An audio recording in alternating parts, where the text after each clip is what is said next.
saatnya meraih mimpimu. Arahkan pandangan ke depan, Tuhan kan menuntunmu. Sadarilah masa berganti, tantangan kan kita hadapi.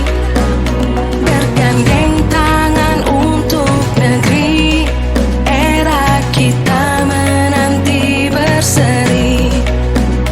Kita pelajar Pancasila, kita bernafas dalam sila-silanya. Kita pelajar Pancasila, ayo kita jaga untuk Indonesia bersama.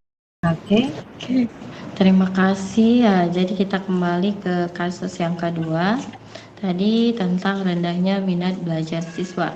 Jadi saya sebagai coachingnya, kemudian bernama Rahma, kemudian Bu Zuina Fona sebagai coachingnya. Oke. Assalamualaikum Bu Fona. Waalaikumsalam warahmatullahi wabarakatuh, Ibu Rahma. Oke, bagaimana kabar dan perasaannya hari ini Bu Fona? Baik. Alhamdulillah hari ini perasaan saya sudah lebih baik, sudah lebih kuat dalam menapaki hari-hari berikutnya, di mana baru-baru ini saya juga baru mendapatkan musibah, jadi saya harus kuat dalam menghadapi apa yang telah menjadi takdir Allah. Ya, jadi saya pertama kali ikut juga ingin mengucapkan turut berduka cita kepada Bu Fona atas berpulangnya ayahanda tercinta, dan saya berharap Ibu tegar dan tabah dalam menghadapi ketentuan yang telah Allah gariskan. Jadi Amin. semua saja harapan-harapan yang kita inginkan itu bisa terwujud. Jadi kita kembali ke sini. Yang ingin saya tanyakan, kira-kira apa maksud dan tujuan dari percakapan kita hari ini? Semoga saya di sini dapat membantu Ibu Fona dalam menyelesaikan permasalahan yang Ibu hadapi. Baiklah Ibu Rahma. Jadi di sini saya ingin curhat sedikit mengenai apa kendala yang saya hadapi di sekolah. Nah, Oke. Kalau boleh tahu, kendala seperti apa yang sedang Ibu alami, Bu? Baik, jadi kendala yang saya hadapi itu lebih pada kurangnya motivasi ataupun minat belajar siswa di sekolah saya. Jadi, saya ingin bercerita sedikit tentang latar belakang kenapa hal tersebut dapat terjadi. Kebetulan sekolah saya adalah sekolah swasta yang siswa-siswanya merupakan siswa-siswa yang sangat unik, di mana mereka pada umumnya adalah anak-anak yang sebelumnya putus sekolah ataupun menghadapi hambatan dalam sekolahnya. Nah, kemudian kami menemukan mereka dan memotivasi mereka untuk ayo pergi ke sekolah, ayo belajar, lanjutkan cita-cita. Ketika ada hal-hal yang terputus daripada pendidikan ini, bukan berarti kita membiarkan, tetapi kita menarik mereka untuk ayo sama seperti anak-anak seusianya, di mana kewajiban belajar 12 tahun mereka harus rasakan dan nikmati. Alhamdulillah anak-anaknya tergerak hatinya untuk kembali bersekolah dan mereka hadir ke sekolah.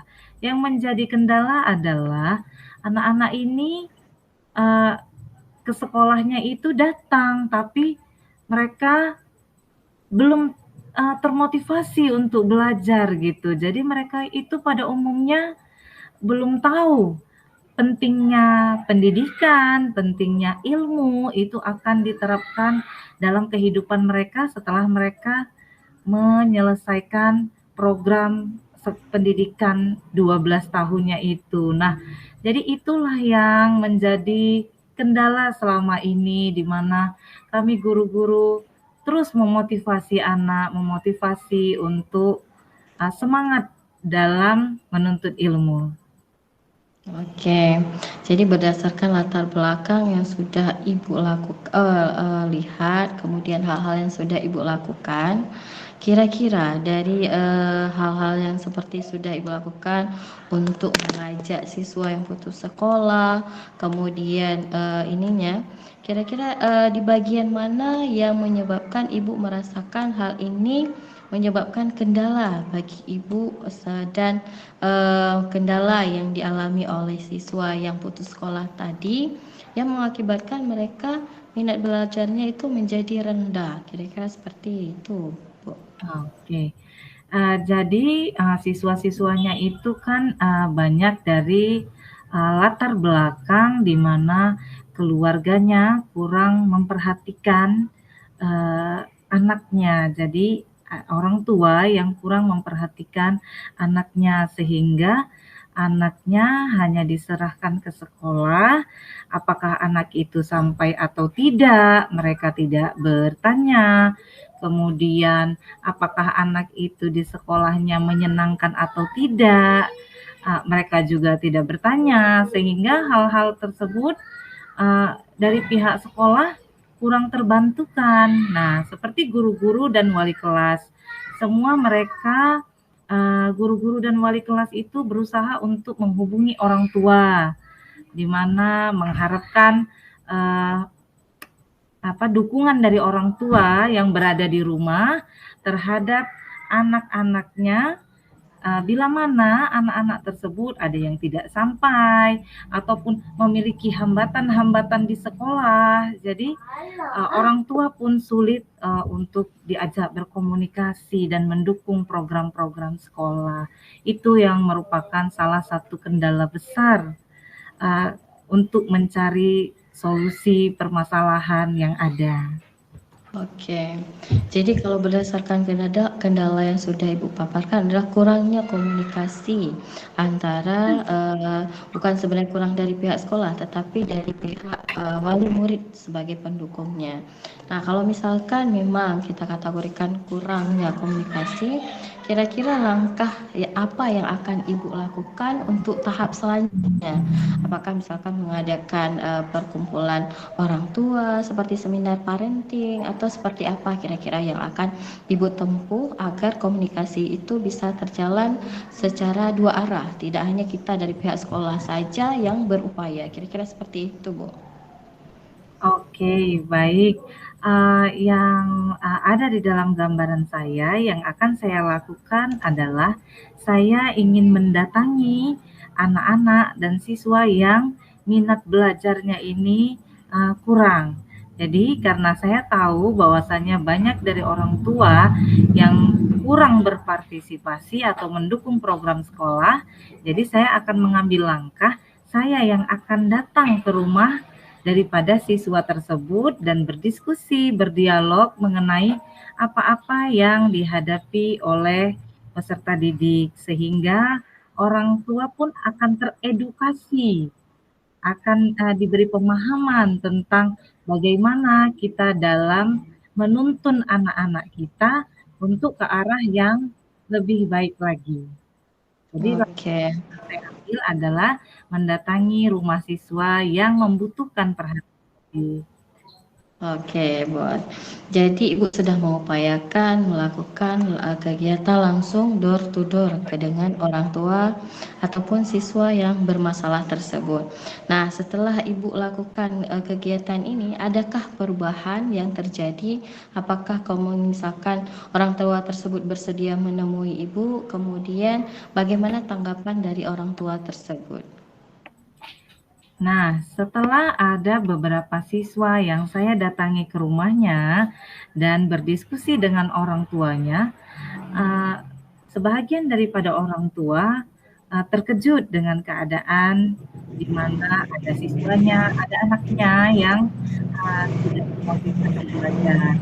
Dan saya memberikan arahan-arahan kepada orang tua untuk terus membimbing, menuntun di rumah, memperhatikan anaknya, memberikan perhatian penuh terhadap anak atas apa yang dibutuhkan oleh anak, dan kami di sekolah juga memperhatikan anak-anak, menuntun dan saling bekerja sama.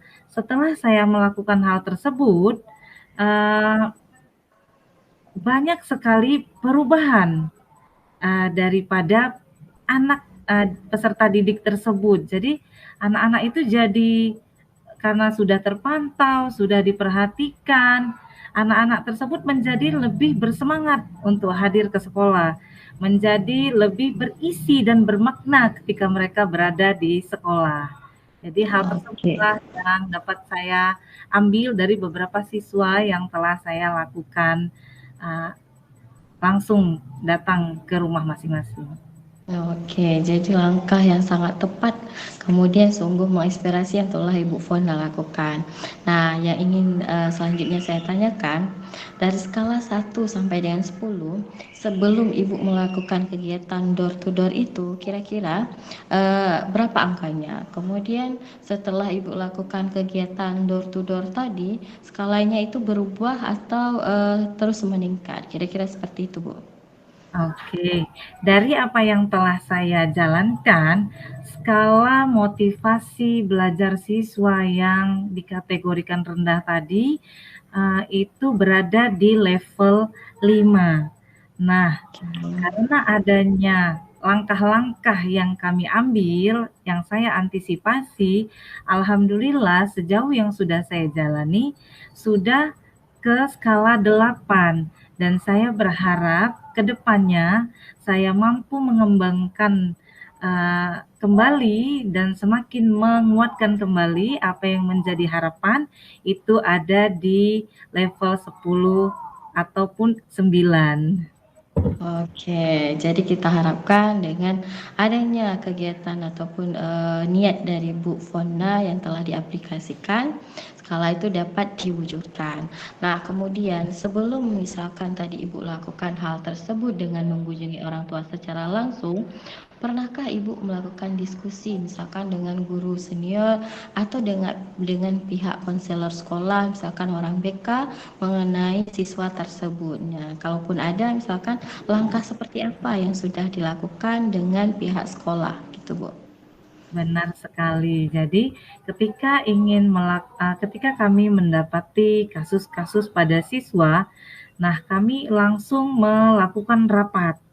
Jadi kami melakukan rapat rutin, jadi kami membahas mengenai masing-masing karakter siswa dengan segala keunikannya dan mencari solusi-solusi untuk siswa-siswa yang kita anggap perlu perhatian lebih. Nah, yang terlibat diantaranya adalah kepala sekolah, kemudian ada bimbingan konseling, kemudian ada kurikulum, kemudian seluruh wali kelas, dan seluruh dewan guru.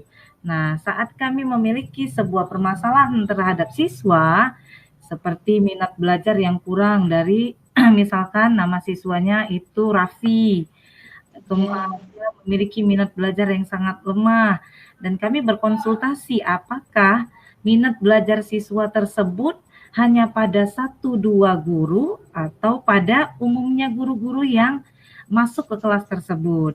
Nah, seperti kasus siswa kami yang bernama Raffi, anak tersebut ternyata memiliki motivasi belajar yang rendah itu hampir rata-rata oleh semua guru.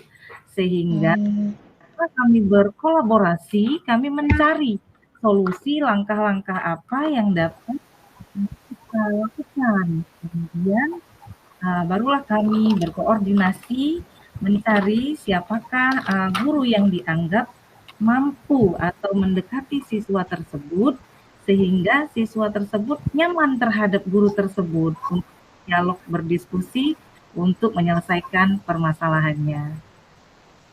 Oke. Kenapa, Pak?